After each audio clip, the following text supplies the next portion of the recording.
आकाश धोत्रे, आज माझ्या भावाचा राहुल धोत्रेचा निगृणपणे खून झालेला आहे। उद्धव बाबुराव निमसे नगरसेवक याच्या आदेशाने त्याच्या कार्यकर्त्यांनी आज माझ्या घरावर हल्ला केला व कोण धोत्रे मिळतील सगळे धोत्रे संपून टाका या आदेश देऊन आज माझ्या भावावर हल्ला झाला आणि त्याचा निर्गुण प्रकारे खून झालेला आहे। त्याचे लाईव्ह व्हिडिओ सुद्धा आलेले आहे, तरी पोलीस प्रशासन त्याला अटक करत नाहीये। उद्धव निमसे हा खुलेआम फिरतोय। आमची एवढीच अपेक्षा आहे की त्याला अटक करावं। जोपर्यंत अटक त्याला करणार नाही उद्धव निमसेला, तोपर्यंत आम्ही मृतदेह हातात घेणार नाही व त्याचा अंत्यविधी करणार नाही। आमची प्रशासनाला एवढीच विनंती आहे की लवकरात लवकर उद्धव निमसे नगरसेवक याला लवकरात लवकर अटक करावे। खरं तर आज आपण बघतो आहोत की राज्यामध्ये कायदा सुव्यवस्था राहिली आहे का नाही याबाबत प्रश्नचिन्ह निर्माण झालेलं आहे। आज एकीकडे आपण बघत आहोत की जशा पद्धतीने मसाजोगचं बीडचं प्रकरण घडलं, तसंच काहीसं आज संदीप देशमुखचं हत्याकांड होतं, तसंच काहीसं हत्याकांड आज राहुल धोत्रे यांचं झालेलं असं म्हटलं तर काही वावगं ठरणार नाही। परंतु याला जर आपण बघितलं असेल तर 22 तारखेला गुन्हा घडलेला आहे आणि अद्याप मुख्य जे आरोपी आहेत त्यांना अटक करण्यात आलेली नाही।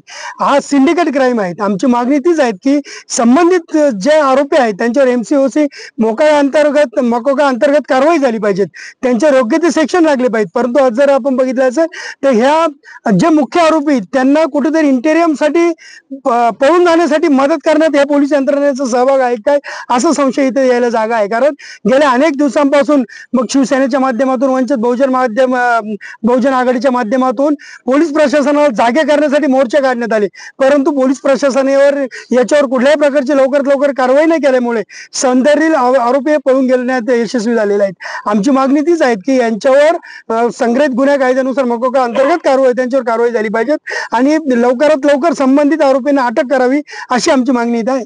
मी भरत विटकर, वडार एकता परिषद राज्याध्यक्ष। आज आम्ही सकाळी 11 वाजल्यापासून राहुल धोत्रे या युवकाचा जो खून झालेला आहे त्या घटनेच्या संदर्भात डिपार्टमेंटच्या संपर्कात आहोत।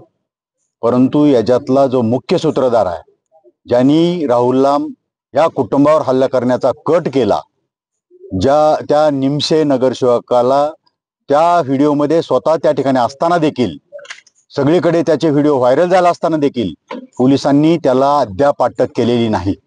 खऱ्या अर्थानं या खुनाचा मुख्य जबाबदार हा निमसे नगरसेवक आहे आणि त्याला अटक केल्याशिवाय आम्ही राहुलची बॉडी ताब्यात घेणार नाही अशी कुटुंबाची मागणी आहे आणि म्हणून आम्ही त्या कुटुंबाच्या पाठीशी भक्कमपणे उभा आहोत।